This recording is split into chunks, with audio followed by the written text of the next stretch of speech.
Hi. Thank you for attending today's reading. Let's begin. High school love sad boy story time. So I have liked this girl since freshman year. Imma Junior RN. And we have been a little off liking each other, but I feel like it's always been there a little. Half a year ago her brother died and it put her through a lot. I always made sure I was there to talk to and be there for her and would always pick up a call or FT. After like 3 months of FaceTiming on random nights and sitting next to her in class, she admits that she likes my best friend to me over FT. I was pretty crushed as I was hoping that she was into me, but I talked to my friend Abbott and he said that he didn't like her like that. Another 2 months go by and right when I think it's my turn I find out she likes my neighbor, and guess what? He doesn't like her back. I also found out that she knew me liking her, and around that time she stopped featuring me. This Christmas I just decided that sitting next to her was too much torture. And so was APUSH lol. And I switched around my schedule to be in a different chem class without her. Winter break ends and she starts snapping me saying that she misses me in that class and stuff like that, but after years of telling myself it'll never be good enough for her. The other 2 guys previously mentioned actually have abs lol im hella weak. I just blew it off. 2 nights ago she starts snapping me and asking things like when did I like her, and I basically end up telling her how I have liked her since freshman year. She had been hinting how she liked me back, and I swear to God I have never sweated over something more over phone. We talk a bit and decide to hang and feel it out when I get back from vacation, and that night I was ecstatic. 2 days go by of light talking, but tonight I got the Snapchat. Shusha's saying that Shusha's not ready to date and she has to get her stuff sorted out and take care of herself. I tell her it's fine and I understand. I don't understand. How can you be ready to date 2 people before me but not me? This is so fucking crippling to my self-esteem, as I'm sitting here looking at a little bit of fat on my belly and chin and thinking it'll never be hot enough for her. On top of that, right after her telling me Shusha's sorry for ending things, she takes a pic this super buff dude captioned, "My favorite person," and sends me a snap of them up close. I would be there for her every day and be a better BF than those other guys. I just feel like a drunk idea that Shusha's thinking wouldn't work out. A lot of this sounds shallow like the body part, but it's honestly the only thing I feel like I can credit BCIK how great we would be together. Thanks for reading. End of story. Next story. Funny story my drunk cousin 7 comments share save hide report 90% upvoted. End of story. Next story. The time my girlfriend's brakes went out at a stoplight. So I was doing some reminiscing and thinking about the time me and my girlfriend were driving through a university district in Tennessee. I'm from Texas. She's from Tennessee. During a football game. And her car's brakes went out. She panicked and I reached over and grabbed the wheel. Maneuvered through the opposite way of traffic. Dodged 5 cars from the passenger seat. And stopped just in front of a cop with the e-brake.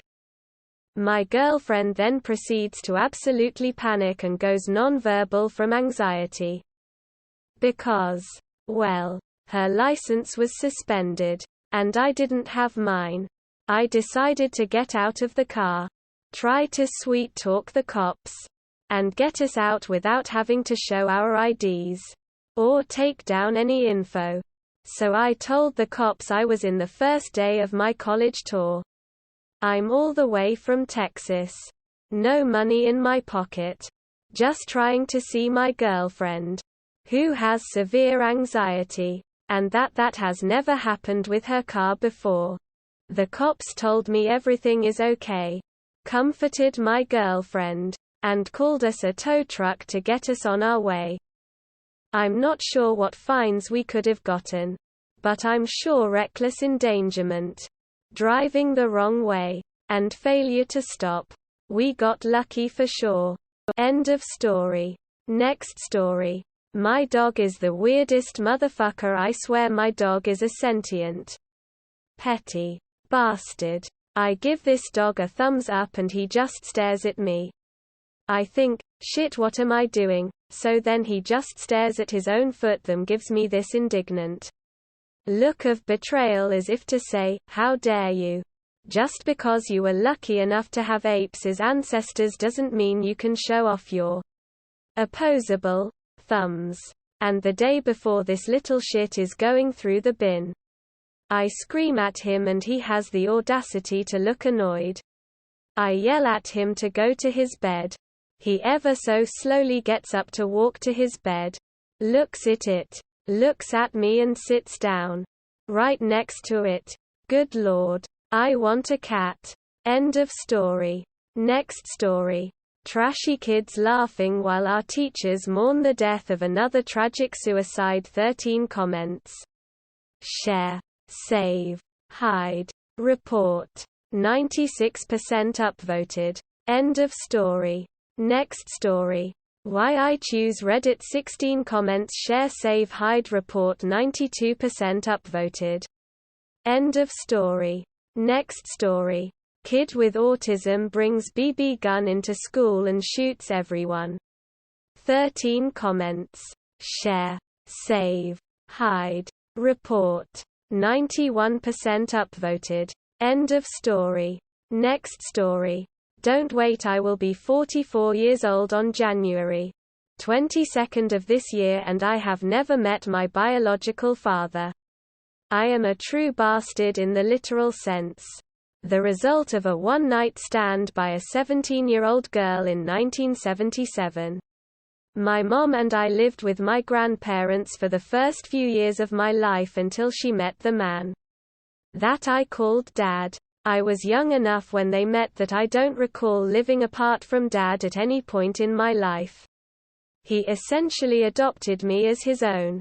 My dad wasn't abusive physically and the slight mental bullying was very fucking tame when compared to what a lot of people in this world have experienced, but it did create tension in the household. My mom and dad ended up having a daughter together that is technically my half-sister, but I just call her my sister. She's the best friend I've ever had and best friend I will ever have. Period. Nobody gets me like she does. Growing up, the family was basically mom, my sister and myself. Dad would always go out into the garage when he got home from work and putter with tools and smoke pot. He would generally go hunting on Thanksgiving, and the only real holiday we had together was Christmas. All that said, I always gave that man a hug before I went to bed at night and told him I loved him. I vividly remember going to his recliner every night as a kid to give him a hug and tell him that I loved him. He was my dad. When I was 19, my mom and dad divorced. Mom moved out and left my sister with and myself with Dad. At this point our relationship was not good at all. I remember sitting in my bedroom with absolute anxiety when I knew he would be on the way home from work. No physical abuse, like I said. I was just an anxious fuck that wanted nothing but to impress him with anything, but he never acknowledged anything I'd ever done. Anyways, I ended up moving to my own apartment, getting a job, starting a life, etc. My sister and I became estranged from my dad for years. We tried to form a relationship later when he had open heart surgery, and we all had that "oh shit" moment where we thought we would miss our chance. That lasted for about a month.